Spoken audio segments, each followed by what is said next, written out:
नमस्कार, बहुत स्वागत है आपका। आप देख रहे हैं गुड न्यूज टुडे और मैं हूं आपके साथ Shailendra Pandey. Good luck special के इस अंक में आपका बहुत बहुत स्वागत है। अगर हम भारतीय ज्योतिष की बात करें, हिंदू ज्योतिष की बात करें, तो उसमें मुहूर्त का एक अलग से विशेष महत्व है और उसी मुहूर्त के आधार पर हम अपने जीवन के तमाम शुभ और महत्वपूर्ण काम करते हैं। पिछले 4 महीनों से तमाम शुभ कार्य बंद थे, तमाम महत्वपूर्ण कार्य बंद थे, लेकिन अब वो शुभ घड़ी आ गई है जब शुभ और महत्वपूर्ण काम होने शुरू होने वाले हैं। क्या मामला है और शुभ कार्य क्यों शुरू होने जा रहे हैं, इस विषय पर बात करेंगे कि जिस तिथि से शुभ कार्य शुरू हो रहे हैं उस तिथि का इतना महत्व आखिर क्यों है। इसके अलावा आने वाला सप्ताह आपका कैसा रहने वाला है, आने वाले सप्ताह के लिए आपके लिए महत्वपूर्ण बातें क्या हैं, इन तमाम विषयों पर विस्तार से बात करेंगे। तो चलिए कार्यक्रम की शुरुआत करते हैं और सबसे पहले जानते हैं इस सप्ताह का महामंत्र क्या है। इस सप्ताह का मंत्र है ओम नमो नारायणाय, ओम नमो नारायणाय। ये रक्षा का बहुत बड़ा मंत्र है। जीवन में जब भी आपको भय लगे, आपको ऐसा लगे कि आप दुर्घटनाओं के शिकार हो सकते हैं, आप पुलिस कचहरी के चक्कर में पड़ सकते हैं, कोई रोग बीमारी हो सकती है आपको, या आप किसी मुश्किल में आ सकते हैं, ये मंत्र आपको हर स्थिति परिस्थिति में सुरक्षित बनाए रखेगा। ये सुरक्षा कवच की तरह काम करता है। तो जीवन के कठिन समय में इस मंत्र को सुबह शाम 108 बार जपना चाहिए। तुलसी की माला से या चंदन की माला से ये मंत्र सुरक्षा कवच की तरह काम करता है।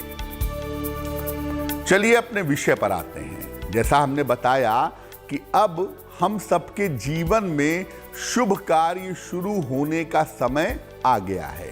तो सबसे पहले ये समझते हैं कि शुभ कार्य शुरू होने का ये पूरा मामला क्या है। देखिए, हिंदू धर्मशास्त्रों की बात करें तो सामान्यतः आषाढ़ शुक्ल पक्ष की एकादशी से कार्तिक महीने की एकादशी तक, यानी आषाढ़ से लेकर के कार्तिक तक शुभ कार्य बंद रहते हैं। ऐसा माना जाता है कि इन 4 महीनों में देवता मुख्य रूप से भगवान विष्णु योग निद्रा में चले जाते हैं। जब भगवान विष्णु ही योग निद्रा में चले जाएंगे, जो सृष्टि के पालनहार हैं, तो उस समय में शुभ और महत्वपूर्ण काम बंद हो जाते हैं। इसको चातुर्मास कहते हैं, देव शयन का समय कहते हैं। और जब भगवान विष्णु श्री हरि देवोत्थान एकादशी पर योग निद्रा से जगते हैं, तब जाकर के शुभ कार्य पुनः आरंभ होते हैं। इसलिए देवोत्थान एकादशी जो है वो हिंदू धर्मशास्त्रों में बहुत महत्वपूर्ण मानी गई है, क्योंकि यहाँ से शुभ कार्य शुरू होने आरंभ हो जाते हैं। और ये जो अवसर है देवोत्थान एकादशी का, जब भगवान विष्णु योग निद्रा से जग जाते हैं, तो इसको हिंदू धर्म में विशेष आनंद का और मंगल का अवसर माना जाता है। देवोत्थान एकादशी को तमाम एकादशियों में सबसे बड़ी एकादशी मानते हैं और इसीलिए इस दिन से तमाम शुभ कार्य शुरू हो जाते हैं। और देवोत्थान एकादशी का समय एक ऐसा समय है जिसको अबूझ मुहूर्त भी कहते हैं, यानी लोग पंचांग देखे बिना, कैलकुलेशन किए बिना, गणना किए बिना इस दिन से तमाम नए कार्यों की शुरुआत करते हैं।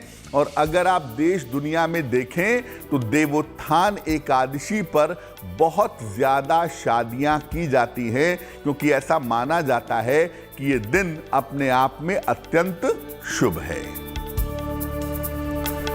अब आपके मन में एक प्रश्न आ रहा होगा कि देवताओं के जागने से शुभ कार्य होने का क्या संबंध है? देवता सोते रहें, जगते रहें, नारायण सोते रहें, जगते रहें, शुभ कार्य क्यों रोके जाएं? और उनके जगने से शुभ कार्य क्यों किए जाएं? देखिए, देवताओं के जगने का मतलब क्या है? मतलब यह है कि जब देवता जागृत हो जाते हैं, जग जाते हैं, तो जो प्रकृति है, जो नेचर है, उसमें शुभ शक्तियां सक्रिय हो जाती हैं, उसमें शुभ शक्तियां एक्टिव हो जाती हैं। मन और शरीर की स्थिति बेहतर हो जाती है, मन अच्छा हो जाता है, स्वास्थ्य अच्छा हो जाता है और वातावरण में शुभता बढ़ जाती है। अब जब चारों तरफ शुभता होगी, उस समय अगर शुभ कार्य किए जाएं तो उस कार्य में सफलता मिलेगी। इसीलिए कहा गया कि जब देवता जग जाएं, शुभता बढ़ जाए, तब शुभ कार्य किए जाएं। और इस समय स्थितियां ऐसी होती हैं कि ग्रहों की स्थिति भी विशेष अनुकूल हो जाती है। जो ग्रह नक्षत्र हैं वो विशेष फायदेमंद हो जाते हैं, विशेष अनुकूल हो जाते हैं। ऐसी दशा में अगर शुभ कार्य किए जाते हैं तो शुभ कार्य करने के परिणाम भी शुभ हो जाते हैं। इस बार देवोत्थान एकादशी जो है वो 14 नवंबर को है। तो 14 नवंबर से शुभ कार्य शुरू होंगे और ये किए जाएंगे सूर्य के धनु खरमास तक, यानी 15 दिसंबर तक। तो अब 14 नवंबर से लेकर के 15 दिसंबर तक तमाम शुभ कार्य किए जाएंगे, क्योंकि इस समय शुभ शक्तियां जागृत रहेंगी और इस शुभता वाले समय में अगर आप शुभ और महत्वपूर्ण काम करते हैं तो वो आपके लिए मंगलकारी जरूर रहेगा। जैसा कि आपको पहले भी बताया कि जितनी भी एकादशी है उसमें देवोत्थान एकादशी अपने आप में बड़ी कीमती है, बड़ी महत्वपूर्ण है। तो देवोत्थान एकादशी का महत्व क्या है और देवोत्थान एकादशी पर हमें कैसे पूजा करनी चाहिए, क्या उपाय करना चाहिए, ये जानना भी आपके लिए जरूरी है, क्योंकि इस दिन भगवान विष्णु जागृत हो जाते हैं, एक्टिव हो जाते हैं। इस पर विस्तार से चर्चा करेंगे, लेकिन फिलहाल वक्त हो गया है आपके साप्ताहिक राशिफल का। आने वाले सप्ताह के लिए यानी 15 नवंबर से 21 नवंबर का साप्ताहिक राशिफल क्या रहेगा, इस पर चर्चा की शुरुआत करते हैं। और सबसे पहले जानते हैं मेष राशि का हाल। मेष राशि, सप्ताह की शुरुआत में मानसिक तनाव दिखाई दे रहा है, यानी सप्ताह की शुरुआत में बेवजह की चिंताएं, बेवजह के तनाव आपको हो सकते हैं। आपके परिवार में लोगों की सेहत बिगड़ सकती है, लोगों का स्वास्थ्य बिगड़ सकता है। तो परिवारजनों के स्वास्थ्य की वजह से और परिवारजनों के स्वभाव की वजह से थोड़ी चिंताएं और समस्याएं रह सकती हैं। ये सप्ताह आपके लिए आराम का सप्ताह नहीं है। इस सप्ताह में दौड़ भाग भी बढ़ेगी और काम का दबाव भी बढ़ेगा, काम का प्रेशर भी दिखाई देगा। हालांकि ऐसा लगता है कि जैसे जैसे सप्ताह आगे बढ़ेगा वैसे वैसे आप बुद्धिमानी के साथ समस्याओं को हल कर लेंगे, लेकिन मुश्किलें तो रहेंगी। ये सप्ताह इतना आसान नहीं है। इस सप्ताह में दौड़ भाग, चिंताएं, तनाव, प्रेशर आपके लिए दिख रहा है। इतना जरूर है कि सप्ताह के अंत में कोई शुभ सूचना मिल सकती है, आपको आकस्मिक धन की प्राप्ति हो सकती है, धन का लाभ हो सकता है और ये स्थिति सप्ताह के अंत में आपके लिए बन रही है। इस सप्ताह में बृहस्पतिवार का दिन, थर्सडे का दिन आपके लिए बहुत उत्तम रहेगा। अगर कोई महत्वपूर्ण काम करना है, कोई इंपॉर्टेंट मीटिंग करनी है, तो आप बृहस्पतिवार के दिन अपने महत्वपूर्ण काम करिए, आपको लाभ जरूर होगा। वृषभ राशि, सप्ताह की शुरुआत बहुत अच्छी दिखाई दे रही है और सप्ताह की शुरुआत में ही आपको धन और उपहार की प्राप्ति होती दिख रही है। सप्ताह की शुरुआत में ही धन मिलेगा, सप्ताह की शुरुआत में ही आपको उपहार की प्राप्ति होगी। इस सप्ताह में आप देखेंगे कि काम का जो प्रेशर है, काम का जो बोझ था आपके ऊपर पिछले दिनों से, वो काफी हद तक कम होगा और आपकी मानसिक स्थिति में सुधार होता जाएगा। आपकी मानसिक स्थिति लगातार बेहतर होती चली जाएगी। इस सप्ताह में आपके लिए धन लाभ के सुंदर योग बन रहे हैं और इस सप्ताह में आपके नए काम की शुरुआत भी हो सकती है। नए काम के शुरू करने का मौका आ गया है। इस सप्ताह में किसी धार्मिक कार्य में व्यस्त रहेंगे, पूजा उपासना में, यज्ञ हवन में, इस तरह के किसी धार्मिक कार्य में व्यस्त रहेंगे या सेवा सहायता में व्यस्त रहेंगे। ऐसी संभावनाएं निश्चित रूप से आपको दिखाई दे रही हैं और ये सप्ताह आपके लिए बहुत अच्छा है। बहुत सारी चीजें आपके लिए लेकर आ रहा है और जाते जाते भी ये सप्ताह आपको बड़े धन लाभ की प्राप्ति करा सकता है और उपहार की प्राप्ति करा सकता है। ये सप्ताह आपके लिए कुल मिलाकर बहुत अच्छा है। तो इस सप्ताह में अपने महत्वपूर्ण काम निपटाइए और सप्ताह का आनंद लीजिए, आपके लिए बेहतर होगा। और इस सप्ताह शनिवार का दिन आपके लिए सबसे ज्यादा उत्तम होगा। तो अगर कोई बहुत महत्वपूर्ण काम करना है तो आप शनिवार के दिन करें, आपके लिए बहुत शुभ रहेगा। मिथुन राशि, सप्ताह की शुरुआत के साथ आप देखेंगे कि आपके जीवन की जो समस्याएं हैं इसमें धीरे धीरे सुधार होता चला जाएगा। जीवन की समस्याओं में धीरे धीरे कमी आती जाएगी। धन लाभ के उत्तम योग इस सप्ताह में आपके लिए बने हुए हैं और इस सप्ताह में आपको रुका हुआ धन भी निश्चित रूप से प्राप्त होगा। तो धन के मामले में सप्ताह बहुत अच्छा है और जहां पर धन रुका हुआ था, फंसा हुआ था, वहां से धन मिलता हुआ आपको दिखाई देगा। संतान की अगर कोई समस्या है या अगर कोई पारिवारिक समस्या है तो उससे भी आपको मुक्ति मिलेगी। ऐसी संभावना आपके सितारों में दिख रही है। कहना सिर्फ इतना है कि देखिए, दूसरे के मामलों में मत पड़िए। हर मामले में आप अपनी बुद्धि का इस्तेमाल मत करिए। इस सप्ताह दूसरों के मामले में हस्तक्षेप ना करें और जहां तक संभव हो अपने वाणी पर और अपने स्वभाव पर नियंत्रण रखें, क्योंकि एक तो दूसरे के मामले में हस्तक्षेप करना भारी पड़ेगा और अगर बेवजह ज़बान खराब करेंगे, स्वभाव खराब करेंगे तो किसी बड़ी मुश्किल में पड़ सकते हैं। इसका ध्यान रखना आपके लिए जरूरी होगा। इस सप्ताह बुधवार का दिन आपके लिए सबसे ज्यादा उत्तम होगा।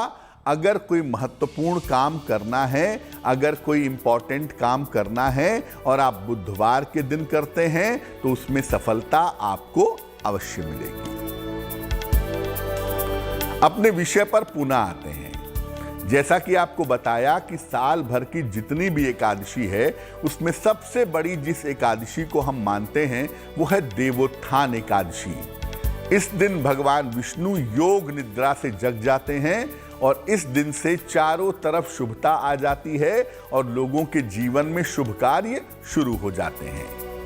तो हमारे लिए जानना जरूरी है कि देवोत्थान एकादशी है क्या और देवोत्थान एकादशी का महत्व क्या है। देखिए, भगवान विष्णु आषाढ़ शुक्ल पक्ष की एकादशी को 4 महीने के लिए योग निद्रा में चले जाते हैं। आप ये नहीं कह सकते कि भगवान विष्णु परमानेंटली सो जाते हैं। योग निद्रा सामान्य निद्रा नहीं होती है, इस बात को समझिए। जो सामान्य रूप से आप सोते हैं वो निद्रा है और जो विशेष तरह की नींद होती है जिसको साधना में आदमी लेता है उसे कहते हैं योग निद्रा। तो भगवान विष्णु 4 महीने के लिए योग निद्रा में चले जाते हैं। इसके बाद फिर से कार्तिक शुक्ल पक्ष की एकादशी को जगते हैं। कार्तिक शुक्ल पक्ष की एकादशी को योग निद्रा से बाहर आ जाते हैं। इन 4 महीनों में देव शयन की वजह से, भगवान विष्णु के सोने की वजह से समस्त मांगलिक कार्य वर्जित होते हैं, सारे शुभ कार्य मना होते हैं। और जब भगवान विष्णु देवोत्थान एकादशी पर जग जाते हैं, तब मांगलिक कार्य होने की शुरुआत वहां से हो पाती है। देवताओं के जगने की वजह से या देवताओं का उत्थान होने की वजह से इसको देवोत्थान एकादशी कहा जाता है। देवोत्थान एकादशी पर उपवास रखने का विशेष महत्व है। शास्त्र कहता है कि देवोत्थान एकादशी पर उपवास रख करके रात में भगवान विष्णु की पूजा करनी चाहिए। कहते हैं इससे मोक्ष की प्राप्ति होती है।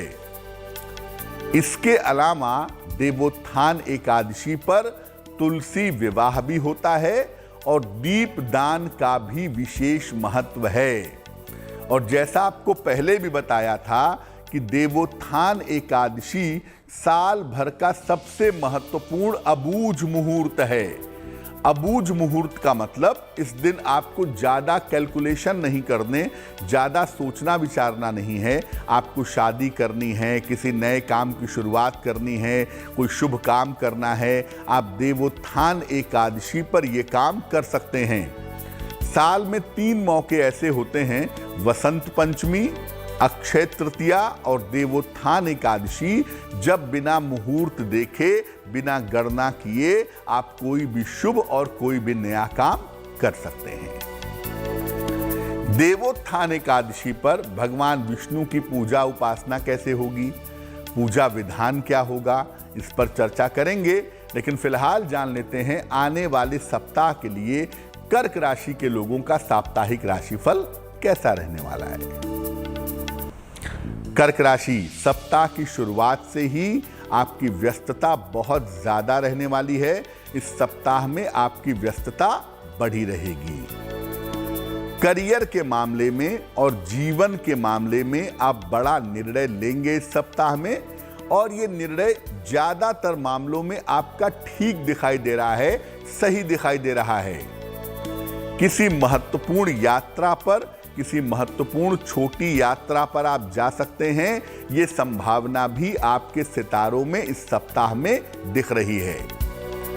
धन और स्वास्थ्य की जो स्थिति है, ये कुल मिला जुलाकर आपकी ठीक रहेगी। इस सप्ताह में धन भी आपको मिलता रहेगा और सेहत की जो चिंताएं हैं, जो मानसिक चिंताएं हैं, वो भी इस सप्ताह में काफी हद तक कम रहेंगी। सप्ताह के अंत में आप देखेंगे कि कोई बड़ा महत्वपूर्ण काम जिसका बनना आपके लिए जरूरी था, कोई बहुत महत्वपूर्ण काम सप्ताह के अंत में आपका निश्चित रूप से बन जाएगा। तो ये सप्ताह इतना जरूर कह रहा है कि थोड़ी व्यस्तता रहेगी, थोड़ी दौड़ भाग रहेगी, लेकिन सारे महत्वपूर्ण काम बनेंगे।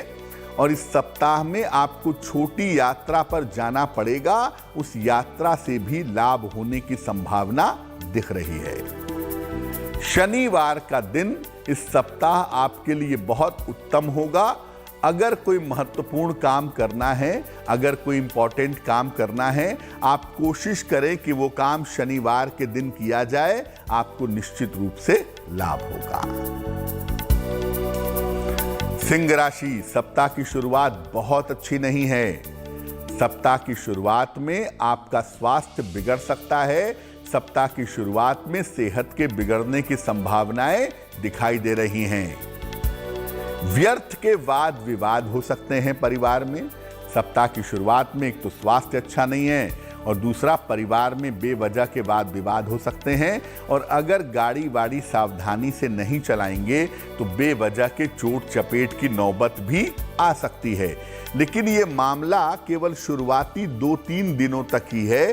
सप्ताह के मध्य से, सप्ताह के मिड से आपकी स्थितियों में धीरे धीरे सुधार होता चला जाएगा और आपकी अपनी संतान के सहयोग से या किसी मित्र के सहयोग से आपको लाभ होगा, आपकी मुश्किलें कम होंगी। तो सप्ताह में थोड़ी मुश्किल तो जरूर है, लेकिन आपका कोई मित्र आपकी सहायता करेगा, संतान का सहयोग मिलेगा, जिससे आप मुश्किलों से बाहर निकल जाएंगे। जो मुख्य बात है वो ये है कि परिवार में विवादों से बचिएगा और वाहन चलाने में इस सप्ताह में सावधानी रखिएगा। ये सप्ताह जैसे जैसे समाप्त होगा, सप्ताह का अंत जैसे जैसे आएगा, तो मध्य के बाद से आप देखेंगे कि आपकी सारी समस्याओं का हल आसानी से निकल जाएगा। इस सप्ताह में शुक्रवार का जो दिन है वो आपके लिए बड़ा उत्तम रहेगा। अपने महत्वपूर्ण काम अगर आप शुक्रवार के दिन निपटाएं तो आपको लाभ होने की संभावना जरूर बनेगी। कन्या राशि, सप्ताह की शुरुआत में पारिवारिक कार्यों में आप व्यस्त रहेंगे। परिवार में कोई आयोजन हो सकता है, कोई छोटी मोटी पार्टी जैसा हो सकता है, और उस चक्कर में आप पारिवारिक कार्यों में काफी ज्यादा व्यस्त रहने वाले हैं। संपत्ति के मामलों में आपके सुधार होता दिख रहा है, यानी अगर संपत्ति खरीदना या बेचना चाहते हैं तो वहां फायदा हो सकता है, और इस समय आप नई योजनाएं बनाएंगे, ये संभावना भी आपके लिए दिख रही है। पिछले दिनों आपका स्वास्थ्य बहुत अच्छा नहीं था, ये बात आप जानते हैं, और अब आप धीरे धीरे बेहतर भी हो रहे हैं, लेकिन अभी भी मैं यही कहूंगा कि अभी भी अपने स्वास्थ्य पर ध्यान बनाए रखिएगा, एकदम से लापरवाह मत हो जाइएगा। और अपने कार्यक्षेत्र में, अपने करियर में भी वाद विवाद पर ध्यान आपको बनाए रखना होगा। करियर में बेवजह के वाद विवाद ना हो, इस पर आपको ध्यान रखना चाहिए। सप्ताह के अंत में आपको लाभ होता दिख रहा है, कोई उपहार या सम्मान का लाभ आपको सप्ताह के अंत में मिल सकता है, यह संभावना आपके लिए बन रही है। तो सप्ताह देखिए बहुत अच्छा है, बस इतना कहना है कि थोड़ा सा ध्यान अपने स्वास्थ्य पर अभी भी बनाए रखिए और अपने महत्वपूर्ण काम निपटाने का प्रयास करिए, क्योंकि इस समय जो लक फैक्टर है, जो किस्मत का सपोर्ट है, वो आपको ठीक तरीके से मिलता रहेगा। मंगलवार का दिन आपके लिए इस सप्ताह में काफी ज्यादा उत्तम रहेगा। तो इस सप्ताह में अगर अपने महत्वपूर्ण काम, अपने इंपॉर्टेंट काम आप मंगलवार के दिन करें तो आपको लाभ जरूर होगा। अब ये जानते हैं कि देवोत्थान एकादशी पर पूजा कैसे करेंगे। हम आपको लगातार बता रहे हैं, शास्त्र ये कहता है कि साल भर में अगर आप किसी भी एकादशी पर पूजा उपासना नहीं करते, किसी भी एकादशी पर व्रत उपवास नहीं रखते, लेकिन देवोत्थान एकादशी पर अगर आप पूजा करते हैं तो आपको मोक्ष की प्राप्ति जरूर होती है, क्योंकि साल भर की सबसे बड़ी एकादशी मानी जाती है। तो देवोत्थान एकादशी का पूजा विधान क्या है, आइए जानते हैं।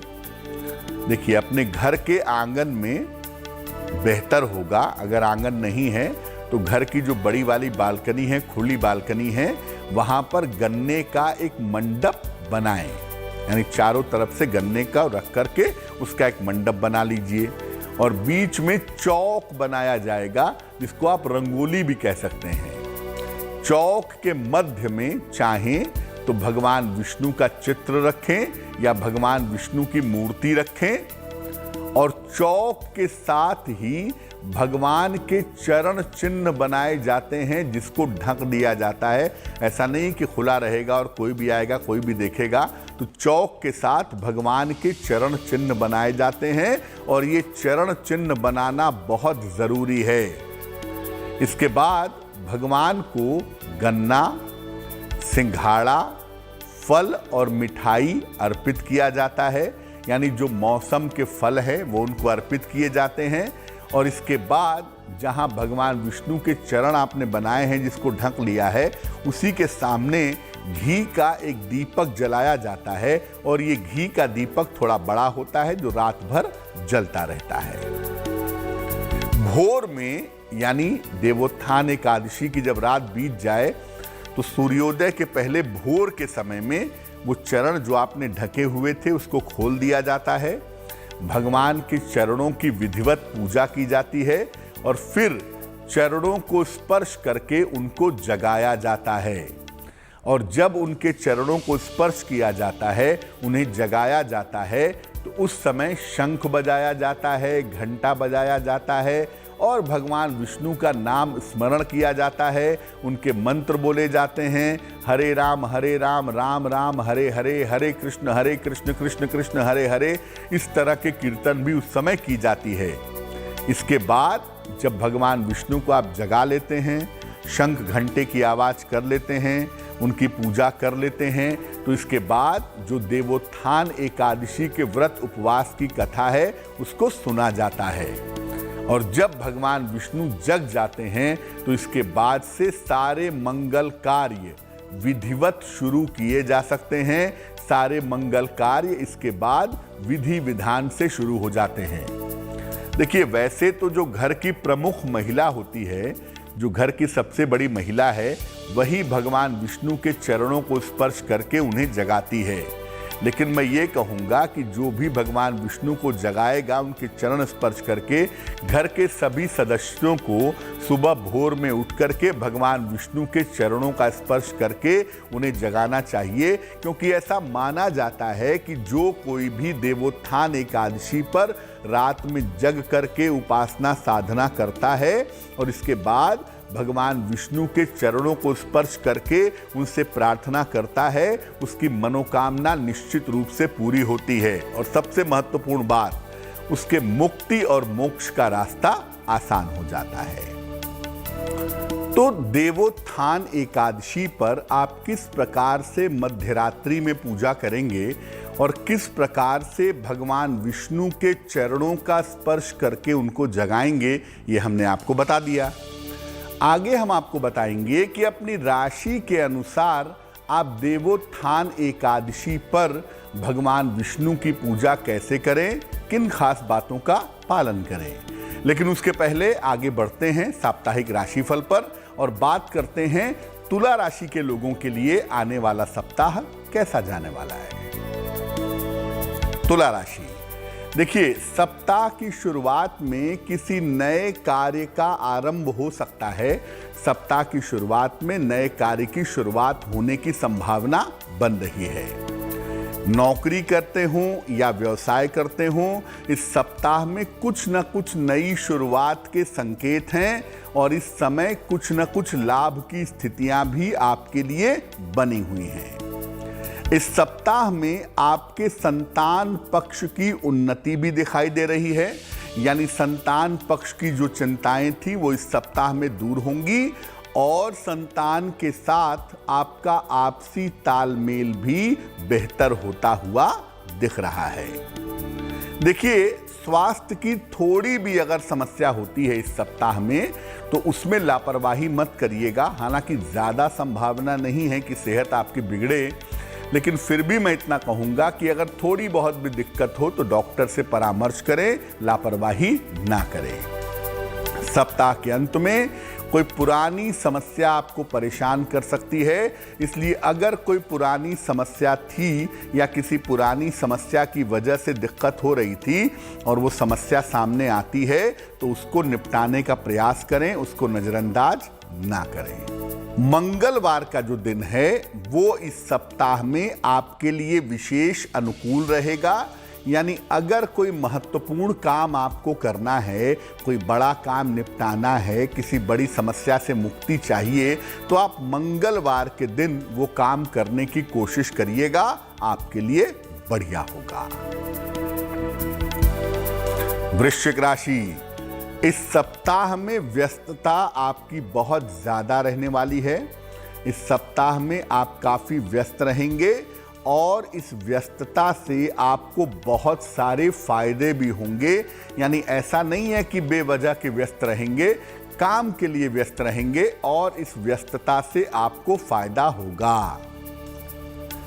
करियर के मामले में अच्छी सफलता का समय आपके लिए दिख रहा है।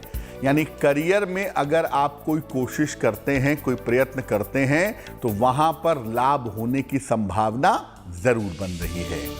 इस सप्ताह में वृश्चिक राशि वालों के जीवन में नई चीजों की शुरुआत होती हुई दिख रही है और इस समय आपके जीवन में बड़े परिवर्तन होने के योग भी दिखाई दे रहे हैं।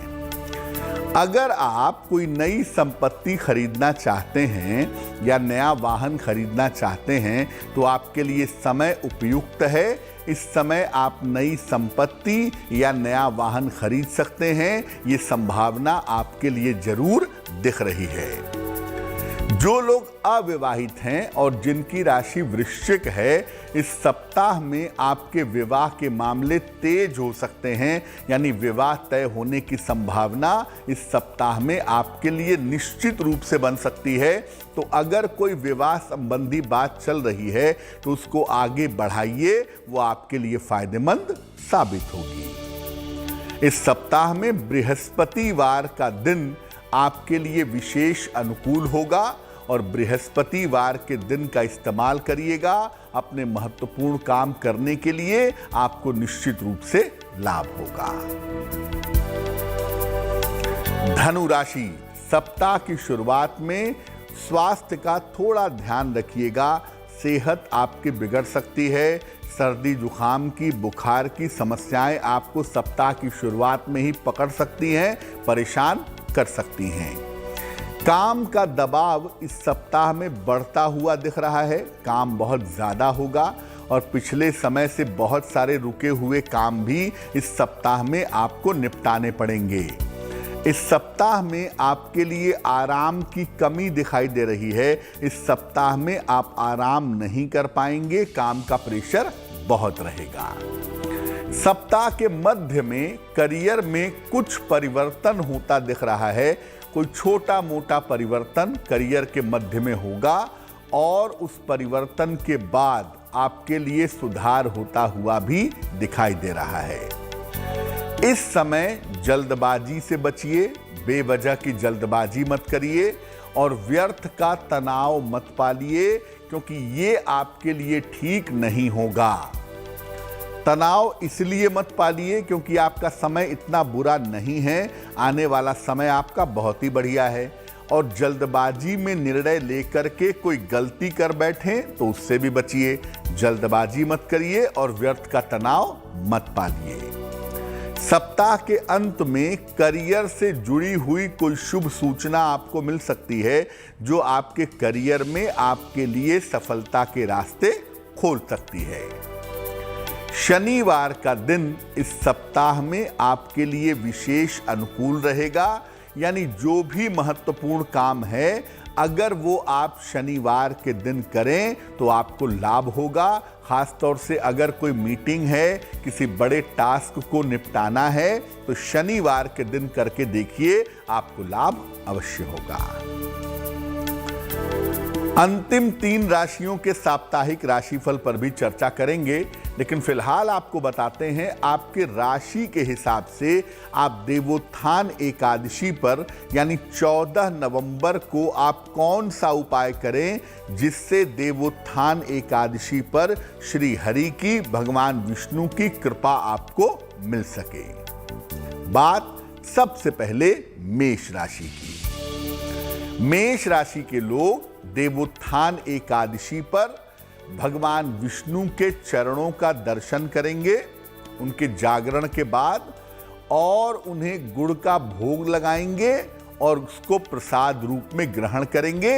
ये मेष राशि वाले देवोत्थान एकादशी की रात को यानी 14 नवंबर की रात को करेंगे। वृषभ राशि। वृषभ राशि के लोग भगवान विष्णु को देवोत्थान एकादशी पर पंचामृत का भोग लगाएंगे और इसे प्रसाद रूप में ग्रहण करेंगे। आपको लाभ होगा। खासतौर से स्वास्थ्य की और जो मानसिक समस्याएं चली आ रही हैं, ये तमाम समस्याएं आपकी दूर होंगी। मिथुन राशि। देवोत्थान एकादशी पर वैसे तो भगवान विष्णु की पूजा होती है, लेकिन उनके महाअवतार भगवान कृष्ण की पूजा भी आप कर सकते हैं, करना चाहिए आपको। और साथ में तुलसी के 2 पत्ते उन्हें भोग में लगाने चाहिए और इसे प्रसाद रूप में ग्रहण करना चाहिए। आपके लिए बहुत शुभ होगा। कर्क राशि। भगवान विष्णु को सफेद चंदन लगाएं, उनके चरणों में, उनके पैरों में सफेद चंदन लगाएं और फिर स्वयं को भी मस्तक पर वही सफेद चंदन आप लगाइए। आपकी आयु बढ़ेगी, आपका वैवाहिक जीवन अच्छा होगा। सिंह राशि, भगवान विष्णु को शुद्ध जल अर्पित करना है आपको, उनके चरणों के पास रख दीजिएगा और जब पूजा आपकी समाप्त हो जाएगी तो इस जल का पूरे घर में छिड़काव करिएगा। आपके लिए बहुत शुभ होगा, बहुत मंगलकारी होगा। कन्या राशि, बहुत अच्छा होगा कि आप देवोत्थान एकादशी की रात को विष्णु सहस्त्र नाम का पाठ करिएगा और शंख ध्वनि करिएगा, शंख बजाइएगा। आपके जीवन में जितनी भी बाधाएं इस समय हैं वो सारी बाधाएं एक एक करके निश्चित रूप से दूर हो जाएंगी। तुला राशि, भगवान विष्णु को पंचामृत अर्पित करिएगा, बहुत अच्छा रहेगा आपके लिए। और पंचामृत अर्पित करने के बाद जो भी आप कीर्तन जानते हो, जो भी आप भजन जानते हो, वो आप भगवान विष्णु के समक्ष कहिएगा। आपकी मानसिक स्थिति, शारीरिक स्थिति, धन की स्थिति में सुधार होना शुरू हो जाएगा। वृश्चिक राशि, भगवान विष्णु के चरणों को स्पर्श करके प्रार्थना करिएगा और सात्विक भोजन घर में बनाए रखिएगा। जब भगवान विष्णु योग निद्रा से जग जाएंगे तो ये भोजन उन्हें भोग के रूप में समर्पित करिएगा और इसके बाद इसे प्रसाद रूप में ग्रहण करिएगा, आपको लाभ होगा। धनु राशि, भगवान विष्णु को देवोत्थान एकादशी के अवसर पर आप पीतांबर यानी पीले वस्त्र अर्पित करिएगा और देवोत्थान एकादशी के अगले दिन इसे वहां से उठा करके वर्ष भर सहेज करके अपने पास रखिएगा। आपके जीवन में शुभता बढ़ती चली जाएगी। मकर राशि, भगवान विष्णु को आपको फलों का भोग लगाना है।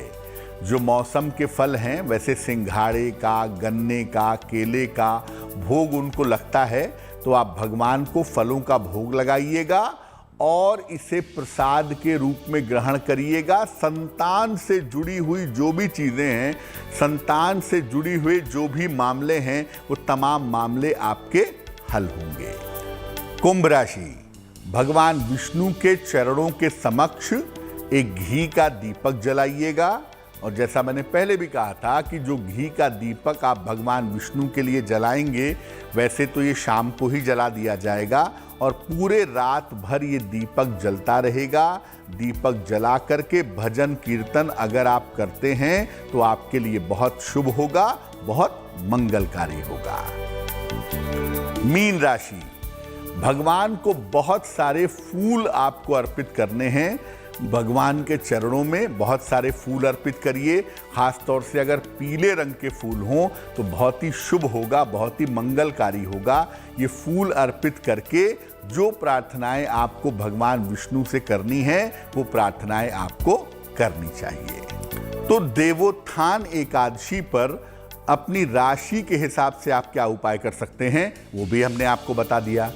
देवोत्थान एकादशी पर कौन सा काम जरूर ही करना है, आपकी राशि कोई भी हो, आपका लग्न कोई भी हो, लेकिन देवोत्थान एकादशी पर कौन सा काम जरूर करें ये आपको बताएंगे। लेकिन उसके पहले जान लेते हैं साप्ताहिक राशिफल और बात करते हैं मकर राशि की। मकर राशि, देखिए इस सप्ताह की शुरुआत में कोई रुका हुआ बहुत इंपॉर्टेंट काम, बहुत महत्वपूर्ण काम आपका बन जाएगा।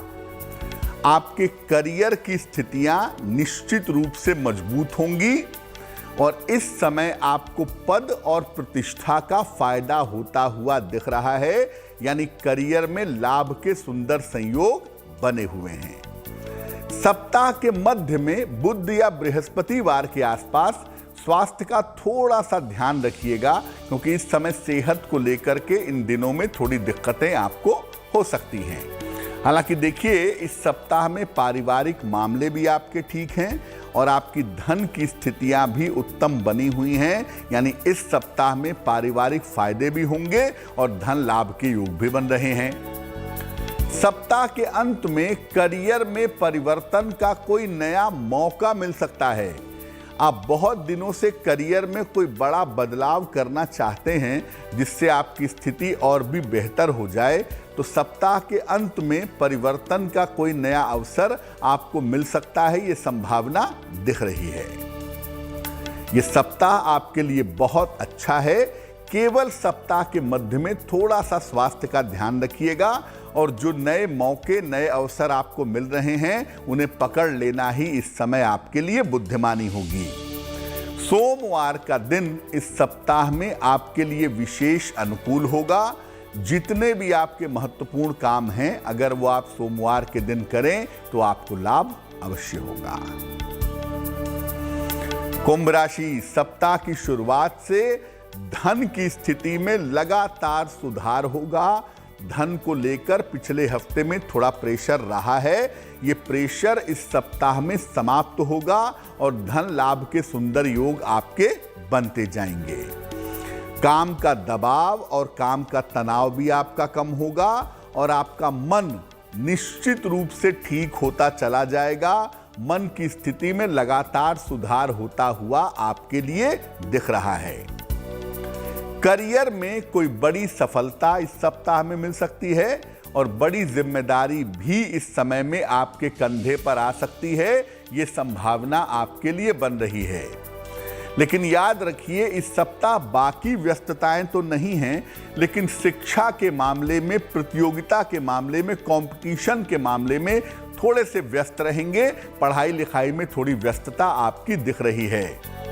सप्ताह के अंत में अपने खान पान का और अपने स्वास्थ्य का आपको विशेष ध्यान रखना है। सप्ताह के अंत में बेवजह की चिंताएं हो सकती हैं, व्यर्थ के तनाव हो सकते हैं। पार्टी में बाहर का खाना खाने से थोड़ा बचिएगा, क्योंकि पेट को लेकर के थोड़ी दिक्कतें रह सकती हैं। ये सप्ताह आपके लिए बहुत अच्छा है। चीज़ें आपकी रास्ते पे आ रही हैं और आप शिक्षा के मामले में, करियर के मामले में मेहनत कर रहे हैं, जो कि एक अच्छी सूचना है। बुधवार का दिन इस सप्ताह में आपके लिए बहुत अनुकूल रहने वाला है, तो अपने तमाम महत्वपूर्ण काम अगर आप बुधवार के दिन करें तो आपको निश्चित रूप से लाभ होगा। मीन राशि, सप्ताह की शुरुआत में धन या संपत्ति के मामले में आपको सफलता मिलेगी। धन लाभ के सुंदर योग हैं। हो सकता है इस सप्ताह में कोई प्रॉपर्टी खरीदें या प्रॉपर्टी खरीदने का प्रयास भी करें। हालांकि देखिए, चाहे मामला धन का हो, चाहे मामला संपत्ति का हो, चाहे मामला उसमें सफलता का हो, उसके लिए आपको काफी दौड़ भाग इस सप्ताह में करनी पड़ेगी। अगर आप नौकरी वाले हैं तो हो सकता है आपके मन में ये विचार आए कि मैं कोई व्यवसाय कर लूं, या मैं अपने प्रोफेशन में चला जाऊं, या मैं कोई इंडिपेंडेंट काम कर लूं। इस तरह का विचार इस समय आपके मन में आ सकता है। विचार आने में कोई हर्ज नहीं है, लेकिन बड़े निर्णय लेने के पहले थोड़ा सोचिएगा, थोड़ा रुकिएगा। प्रेम के मामले आपके सफल हो सकते हैं। प्रेम के मामलों में सफलता मिल सकती है और अविवाहित हैं तो विवाह के मामलों में भी इस समय सफलता मिलती हुई आपके लिए दिखाई दे रही है। सप्ताह आपके लिए अच्छा है। मेहनत जरूर है, लेकिन मेहनत के तमाम फायदे हो रहे हैं आपको। प्रेम और विवाह के मामलों से लेकर धन और संपत्ति के तमाम मामले आपके लिए बेहतर होते हुए दिखाई दे रहे हैं। सप्ताह के अंत में आपके परिवार में कोई शुभ और कोई मंगल कार्य हो सकता है, ये संभावना आपके लिए बन रही है। इस सप्ताह में सोमवार का दिन आपके लिए बहुत अनुकूल रहेगा, बहुत फायदेमंद रहेगा। तो अगर आप अपने महत्वपूर्ण काम या महत्वपूर्ण निर्णय सप्ताह की शुरुआत में यानी सोमवार के दिन लें तो आपके लिए बहुत शुभ स्थितियां बन जाएंगी। अब देखिए कि जैसा हमने आपको बताया कि देवोत्थान एकादशी पर अपने राशि के हिसाब से आप क्या करेंगे, लेकिन कुछ चीजें ऐसी हैं जो देवोत्थान एकादशी पर हम सबको करनी चाहिए। पहला काम, देवोत्थान एकादशी पर रात के समय में भगवान विष्णु के चरण चिन्हों की पूजा जरूर करनी चाहिए। उनके चरणों की पूजा करना देवोत्थान एकादशी पर आवश्यक है। दूसरी बात यह है कि देवोत्थान एकादशी पर रात में जब आप पूजा करते हैं, 8-9 बजे के बाद शुरुआत करते हैं, उस समय घी का दीपक जला दीजिए। दीपक थोड़ा बड़ा रहेगा जो रात भर जलता रहेगा। और तीसरी और महत्वपूर्ण बात यह है कि चूंकि मामला भगवान विष्णु का है, श्री हरि का है, तो भगवान विष्णु जब जग जाते हैं, भगवान विष्णु के चरणों को छू करके जब उनका जागरण आप करवाते हैं, उस समय विष्णु सहस्त्र नाम का पाठ जरूर करना चाहिए। यस्य स्मरण मात्रेण जन्म संसार बंधनात् विमुच्यते नमस्तस्मै विष्णवे प्रभ विष्णवे।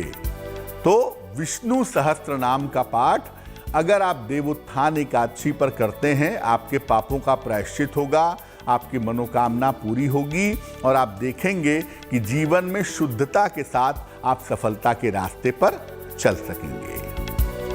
तो गुड लक स्पेशल के इस अंक में आज के लिए बस इतना ही। आपका आने वाला सप्ताह मंगलमय हो, इसी कामना के साथ मुझे दीजिए इजाजत। नमस्कार।